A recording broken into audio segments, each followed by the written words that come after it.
رکھتے ہیں. پھر اللہ تعالیٰ اپنی قدرت کے دلائل اور اللہ نے جو انسان پر احسانات کیے ہیں وہ بیان کر رہے ہیں اور بتا رہے ہیں کہ ان احسانات میں اللہ کے ساتھ کوئی شریک نہیں ہے. واللہ جعل لکم من انفسکم ازواجا، اللہ وہ ذات ہے جس نے تمہاری جنس کے جوڑے پیدا کیے، مرد کے لیے عورت، عورت کے لیے مرد. یہ بھی اللہ کا نظام ہے. یہ آٹومیٹیکلی ارتقاء کا نتیجہ ہوتا نا تو یہ اتنی مینجمنٹ نہیں ہوتی کہ مرد الگ پیدا ہو رہے ہیں، عورت الگ پیدا ہو رہی ہے اور پھر دونوں کی ایک دوسرے کی طرف رغبت بھی ہے، تو یہ نہیں ہوتا نظام. لیکن اللہ تعالیٰ نے نسل چلانے کے لیے، انسانوں کی پیدائش کے لیے ایسا خوبصورت نظام دیا کہ مرد اور عورت پیدا کی اللہ تعالیٰ نے. آگے فرمایا کہ یہ اس کی نعمت ہے کہ تمہارے لیے ازواج کو پیدا کیا. وَجَعَلَ لَكُم مِّنْ أَزْوَاجِكُمْ بَنِينَ وَحَفَدًا، اور پھر تمہارے لیے ان بیویوں سے بیٹے بھی پیدا کیے اور پھر تم ان کی شادیاں کرتے ہو، پھر پوتے بھی پیدا ہوتے ہیں، یعنی تمہاری نسل آگے چلتی ہے. تو یہ نسل چلانے والا بھی اللہ ہے، یہ نعمت بھی تمہیں اللہ نے دی. اگر وہ تمہارے لیے جوڑے پیدا نہ کرتا تو قرآن میں دوسرے مقام پر آتا ہے تم سکون حاصل کرتے ہو اس کے ذریعے، اور اس سکون کے نتیجے میں ایک اور نعمت مل رہی ہوتی ہے تمہیں، اولاد کی نعمت. پھر بڑھاپے میں ایک اور نعمت کہ پوتوں کی نعمت تمہیں مل رہی ہوتی ہے. یہاں اللہ تعالیٰ نے بیٹیوں کا یا پوتیوں کا ذکر اس لیے نہیں کیا کہ نسل انسان کی مذکر سے چلتی ہے نا، شریعت کی نظر میں بھی اور تمام آسمانی مذاہب میں. یہ تو اب دنیا کا نظام تبدیل ہو گیا، ورنہ اللہ نے دوسرے مقام پر بیٹی کو بھی نعمت قرار دیا ہے، جیسے کہ 26ویں پارے میں ہے یہب لمن یشاء اناثا، جس کو چاہتا ہوں بیٹیاں گفٹ دیتا ہوں. تو بیٹی کے لیے بھی اللہ نے ہبہ کا اور گفٹ کا لفظ استعمال کیا. یہاں ایک خاص قسم کی نعمت بیان کی جا رہی ہے. وہ نعمت کیا ہے؟ نسل بڑھانا. تو نسل چونکہ بیٹے سے بڑھتی ہے، بیٹی سے نہیں. بیٹی سے تو جس خاندان میں رخصت ہو کے جائے گی ان کی نسل بڑھے گی اور وراثت بھی پھر انہی سے ملتی ہے، یعنی اس نسل کو. تو اس لیے اللہ نے بیٹے کی خاص طور پہ نعمت کا تذکرہ کیا. وَجَعَلَ لَكُم مِّنْ أَزْوَاجِكُمْ بَنِينَ، اور اللہ نے تمہارے لیے تمہاری زوجات سے بیٹے پیدا کیے، وحفدا، اور پوتے پیدا کیے. وَرَزَقَكُم مِّنَ الطَّيِّبَاتِ، جہاں اولاد کا تذکرہ آتا ہے فوراً رزق کی تنگی کی بات شروع ہو جاتی ہے. جیسے آج کل فیملی پلاننگ والے جو ہیں نا، انہوں نے تو اولاد کو ایک زحمت اور عذاب بنا کے پیش کیا ہے کہ 2 سے زیادہ بچے ہوں گے تو پتہ نہیں کھانے کو نہیں ملے گا. تو اللہ نے اس کا بھی تذکرہ کر دیا کہ وہ تمہیں بیویاں بھی دیتا ہے، ان سے بیٹے بھی دیتا ہے اور بیٹوں سے پوتے بھی دیتا ہے، لیکن ساتھ ساتھ وَرَزَقَكُم مِّنَ الطَّيِّبَاتِ، اور پاکیزہ چیزیں تمہیں رزق کے طور پہ بھی دیتا ہے. اس میں بھی اللہ کی طرف سے اشارہ ہے کہ جو خدا تمہیں اولاد کی نعمت سے نواز رہا ہے، رزق بھی اسی کے ذمے ہے، رزق بھی وہی دے گا. أَفَبِالْبَاطِلِ يُؤْمِنُونَ، تو کیا یہ لوگ باطل پر ایمان لے کر آتے ہیں؟ خدا کو چھوڑ کر دوسری چیزوں کو فالو کر رہے ہیں. ان باطل میں تمام طاغوت آ گئے، جو بھی شیطانی راستے ہیں، بت پرستی بھی آ گئی اس میں، اور اسلام کو چھوڑ کر جتنے راستے ہیں وہ تمام راستے اس میں آ گئے کہ اللہ کہتے ہیں خدا پر تم یقین نہیں کرتے جس نے تم پر یہ احسانات کیے اور تمہیں روزی دے رہا ہے، دکھا رہا ہے. وہ اس میں اللہ نے وعدہ نہیں کیا، اس میں اللہ نے خبر دی ہے. خبر کا مطلب وَرَزَقَكُم مِّنَ الطَّيِّبَاتِ، پھر تمہیں پاکیزہ روزی دیتا بھی ہے، یعنی یہ تو تم اپنی آنکھوں سے دیکھ رہے ہو. آپ سوچیے اس آیت کے بعد بھی کوئی شخص یہ کہے کہ بچے زیادہ ہوں گے تو رزق کہاں سے ملے گا؟ تو اس میں تو اللہ وعدہ نہیں کر رہے، اللہ خبر دے رہے ہیں کہ مل رہا ہے نا. لوگوں کو جا کے دیکھو جن کے پیٹ اولادیں ہو رہی ہیں ان کو رزق مل رہا ہے. تو آگے اللہ کہتے ہیں فَبِالْبَاطِلِ يُؤْمِنُونَ، کیا اس کے بعد بھی یہ باطل پر ایمان لے کر آئیں گے؟ وَبِنِعْمَةِ اللَّهِ هُمْ يَكْفُرُونَ، اور اللہ کی نعمتوں کا انکار کریں گے. ساری نعمتیں اللہ کر رہا ہے، اولاد بھی اللہ دے رہا ہے، تمہارے لیے جوڑے بھی اللہ نے پیدا کیے، ان سے تمہیں تسکین بھی حاصل ہو رہی ہے، پھر بڑھاپے میں پوتے نواسے بھی مل رہے ہیں، یہ ساری نعمتیں، اور پھر اللہ نے تمہیں رزق بھی دے رہا ہے، ان سب کا خرچہ بھی تمہیں مل رہا ہے. اس کے بعد بھی اللہ کہتے ہیں کہ اللہ کی نعمتوں کا انکار کرو گے. یہاں انکار سے کیا مراد ہے؟ انکار کر کے باطل کو فالو کرو گے. اس باطل میں باطل نظام بھی ہے اور خصوصیت کے ساتھ شرک بھی ہے، جو مشرکین مکہ جس کے مرتکب تھے. آگے اللہ فرماتے ہیں کہ اللہ کی تو یہ صفات ہیں، لیکن یہ کیا کر رہے ہیں؟ وَيَعْبُدُونَ مِن دُونِ اللَّهِ، یہ اللہ کو چھوڑ کر عبادت کرتے ہیں ان معبودوں کی لا يملك لهم رزقا من السماوات والارض شيئا، جو آسمان اور زمین سے ان کے لیے ذرہ برابر بھی رزق کے مالک نہیں ہے. ان کو پکارتے رہو کوئی رپلائی نہیں آئے گا ان کی طرف سے، کسی بھی چیز کے مالک نہیں ہے، تو خدا کو چھوڑ کر ان کے پیچھے لگ گئے ہیں. ولا يستطيعون، اور نہ ان میں استطاعت بھی نہیں ہے کہ اپنے اندر یہ ملکیت پیدا کر لیں. ایک ہوتا ہے نا کہ ابھی آپ کسی چیز کے مالک نہیں ہیں لیکن محنت کر کے مالک بن سکتے ہیں، تو یہ محنت کر کے بھی مالک نہیں بن سکتے. کسی بھی چیز کی استطاعت سرے سے ان میں ہے ہی نہیں۔ فلا تضربوا للہ الامثال، پس تم اللہ کے لیے مثالیں نہ بیان کیا کرو۔ عرب مثال بیان کیا کرتے تھے کہ مثال کہتے ہیں کسی کی کوئی نظیر پیش کرنا، تو عرب یہ مثال پیش کیا کرتے تھے کہ بھائی دیکھو ہمارے لیے اللہ تک پہنچنا بڑا مشکل ہے، وہ تو عرش پر ہے، تو اللہ تعالیٰ نے اپنے نمائندے زمین میں بھیجے ہوئے ہیں، ان کو اختیارات دے رکھے ہیں، اور اس کی مثال دیتے تھے جیسے دنیا کے بادشاہ ہوتے ہیں کہ بادشاہ سلامت سے جب کوئی کام کروانا ہوتا ہے تو ہر آدمی تھوڑی بادشاہ کے پاس ڈائریکٹ جاتا ہے، بادشاہ نے وزیر رکھے ہوئے ہوتے ہیں، محکمے بنائے ہوئے ہوتے ہیں، کوئی جناب پانی کا محکمہ ہے تو کوئی جناب سڑکوں کا محکمہ ہے تو کوئی جناب غربت ختم کرنے کا محکمہ ہے، یا ایسے 20 قسم کے ڈپارٹمنٹ ہوتے ہیں، کسی کو جج بنایا ہوا ہوتا ہے، عدلیہ کا نظام جیسے پوری دنیا میں ہوتا ہے، تو بادشاہ نے سارے اختیارات بانٹے ہوئے ہوتے ہیں۔ اب بادشاہ کے پاس جانے کی ضرورت نہیں ہوتی، وزراء کے پاس جایا جاتا ہے۔ تو یہ جو ہمارے بت ہیں یا یہ جو ہم نے جو ولی اللہ ہیں جن کی عبادت ہم کرتے ہیں، جن سے ہم پکارتے ہیں، تو اللہ نے بھی اپنے اختیارات کو مختلف لوگوں میں بانٹا ہوا ہے۔ تو قرآن کہتا ہے فلا تضربوا للہ الامثال، اللہ کے لیے یہ مثالیں بیان نہ کرو۔ یہاں مراد مخصوص مثالیں جو مشرکین بیان کیا کرتے تھے، یہ والی مثالیں اللہ کے لیے بیان نہ کرو۔ کیوں؟ اس لیے کہ اللہ میں اور دنیا کے بادشاہوں میں بہت فرق ہے۔ دنیا کے بادشاہ وہ سب کچھ نہیں کرتے جو اللہ کر رہا ہے، کہ شہد کی مکھی سے وہ شہد نکال کے دے رہا ہے تمہیں، سوکھے چارے سے دودھ نکال کے دے رہا ہے، پھر تمہارے لیے جوڑے پیدا کیے اس نے، پھر ان جوڑوں سے تمہیں بیٹے دے رہا ہے، پھر پوتے دے رہا ہے، اور رزق برسا رہا ہے آسمان سے۔ تو یہ بادشاہ لوگ یہ کام تھوڑی کرتے ہیں، یہ تو خود محتاج ہیں، ان کو تو خود کسی نے پیدا کیا ہے۔ تو بادشاہ کو، صدر کو، وزیر اعظم کو نظام مملکت چلانے کے لیے احتیاج ہے، ضرورت ہے کہ اس کے معاونین اور مددگار ہوں۔ اللہ کو کوئی ضرورت نہیں ہے۔ تو ان کے اللہ کے لیے مثال مت بیان کیا کرو ان لوگوں کی، وہ مثالیں جو تم بیان کرتے ہو۔ ان اللہ یعلم، اللہ جانتا ہے، وانتم لا تعلمون، تم نہیں جانتے۔ یعنی اللہ جانتا ہے کہ یہ مثالیں اللہ پہ فٹ نہیں بیٹھتی اور تم یہ بات نہیں جانتے۔ یہاں نہ جاننے کا مطلب ہے اپنی جہالت سے نہیں جانتے، یہ نہیں کہ دلائل نہیں ہے، بلکہ دلائل میں غور ہی نہیں کرتے۔ غور کرو گے تو تم بھی یہ بات جان جاؤ گے۔ آگے اللہ نے ایک اور مثال دی ہے، ضرب اللہ مثلا عبدا مملوکا لا يقدر على شيء، دنیا کی مثال دی ہے اللہ تعالیٰ نے کہ تمہارے اندر بھی دو طرح کے لوگ ہیں۔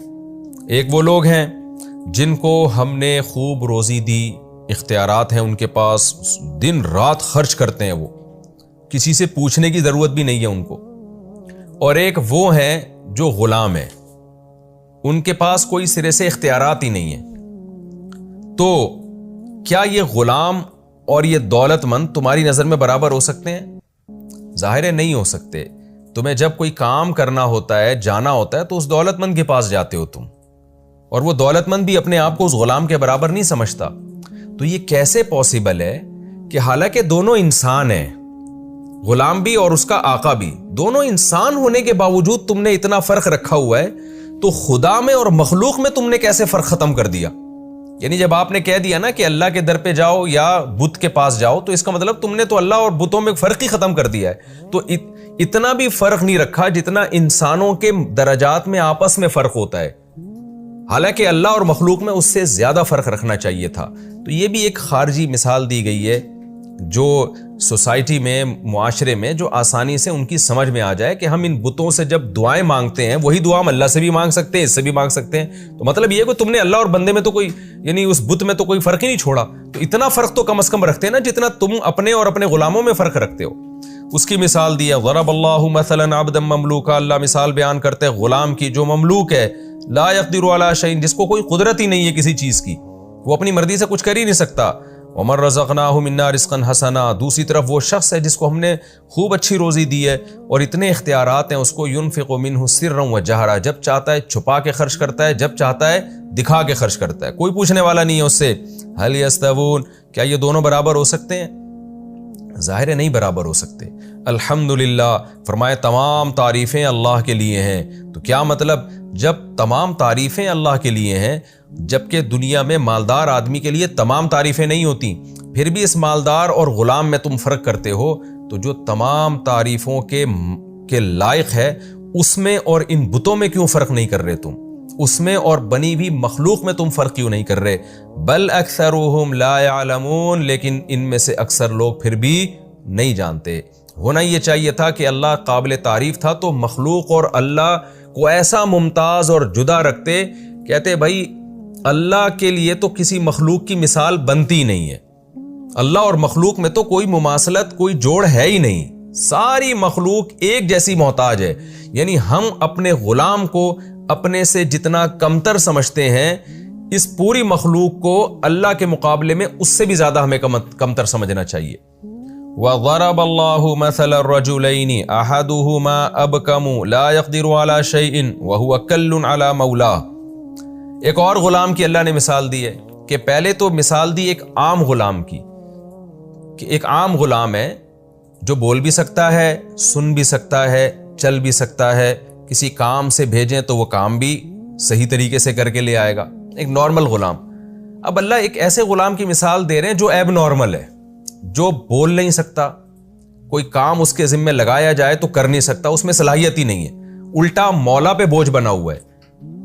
تو اللہ نے مثال دی ہے کہ یہ جو بت ہے نا، جن کو تم نے اللہ کے ساتھ شریک کیا ہوا ہے، ان کی مثال تو یہ دوسرے غلاموں سے بھی بدتر ہے۔ یہ بھی نہ بول سکتے ہیں، کوئی کام کے لیے بھیجو تو جا نہیں سکتے۔ تو ایک عام غلام جب اس کو تم اپنے جیسا نہیں سمجھتے تو اپاہج غلام کو اپنے جیسا کیسے سمجھو گے؟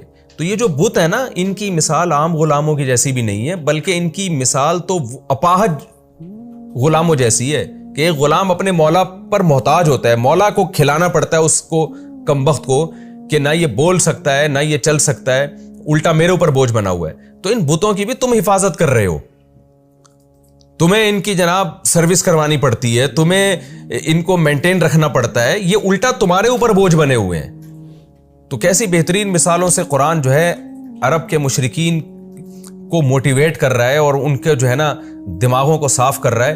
لیکن ظاہر ہے جس کی قسمت میں ہدایت نہ ہو وہ ابو جہل اور ابو لہب ہو کے ہی پھر مارے جاتے ہیں، اور اللہ نے حجت تمام کی ہے۔ آج کے مشرکین پر بھی یہ حجت اللہ کی طرف سے تمام ہوتی ہے۔ آج لوگ قبروں میں جا کے اس کی عبادت کرتے ہیں، تو وہ قبر میں اپنا ایک واقعہ بتاتا ہوں نا کہ ایک صاحب فالج زدہ بیچارے، ان کا فون آیا کہ میں علاج کر کے تھک گیا ہوں، تو میں اب ایک مزار پہ جانا چاہتا ہوں۔ ایک بزرگ کے بارے میں سنا ہے کہ وہ ان کے مزار پہ جو بھی جائے تو وہ ٹھیک کر دیتے ہیں۔ تو میں نے کہا بھائی آپ کا تو آدھا دھڑ فالج زدہ ہے، جس بزرگ کی قبر پہ آپ جا رہے ہو ان بیچاروں کے تو دونوں دھڑ کام نہیں کر رہے، وہ اسی لیے تو ان کو قبر میں دفنایا کہ ان کے دونوں دھڑ کام نہیں کر رہے۔ تو جس کے دونوں دھڑ کام نہ کر رہے ہوں وہ اس کو کیسے ٹھیک کرے گا جس کا آدھا دھڑ تو کم از کم کام کر رہا ہے نا۔ تو بے عقلی کی انتہا دیکھیں، پڑھے لکھے لوگ بھی اس طرح کے شرک میں مبتلا ہو جاتے ہیں۔ انہی باتوں کو قرآن مثالوں سے سمجھا رہا ہے۔ آگے اللہ فرماتے ہیں وَضَرَبَ اللَّهُ مَثَلَ الرَّجُلَيْنِ، اللہ مثال بیان کرتا ہے دو آدمیوں کی، أَحَدُهُمَا أَبْكَمْ، ایک گونگا ہے، لَا يَقْدِرُ عَلَى شَيْءٍ، کچھ بھی کرنے کی قدرت نہیں رکھتا، نہ بول بھی نہیں سکتا، حق بیان نہیں کر سکتا، اور کچھ کام کی بھی قدرت نہیں رکھتا۔ وَهُوَ كَلٌّ عَلَى مَوْلَاهُ، الٹا اپنے مولا پر بوجھ بنا ہوا ہے۔ أَيْنَمَا يُوَجِّهُ، جہاں اس کا مولا اس کو بھیجتا ہے، لَا يَأْتِي بِخَيْرٍ، کوئی خیر نہیں لے کر آتا وہ۔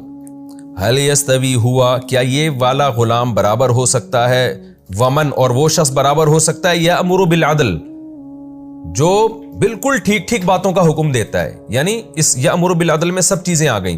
وَهُوَ عَلَى صِرَاطٍ مُسْتَقِيمٍ، اور خود بھی سیدھے راستے پہ چل رہا ہو، ذہین بھی ہو، یعنی ایک تو غلام بھی نہ ہو، کیونکہ غلام کے مقابلے میں ذکر کیا نا تو وہ خود بخود یہ ثابت ہو گیا کہ دوسری جو مثال دی جا رہی ہے وہ اس کی جو غلام نہیں، جو بات بھی ٹھیک کر رہا ہے اور صراط مستقیم پر بھی چل رہا ہے، خود بھی سیدھے راستے پر ہے۔ تو دوسری مثال اللہ کی ہے کہ اللہ تو عدل کی بات کر رہا ہے ایسی مثالوں کے ذریعے، اور خود بھی سیدھے راستے پر ہے، یعنی جو بات کر رہا ہے وہ ٹھیک بات ہے، تو تمہیں بھی وہ سیدھے راستے پر چلانے کی کوشش کر رہا ہے۔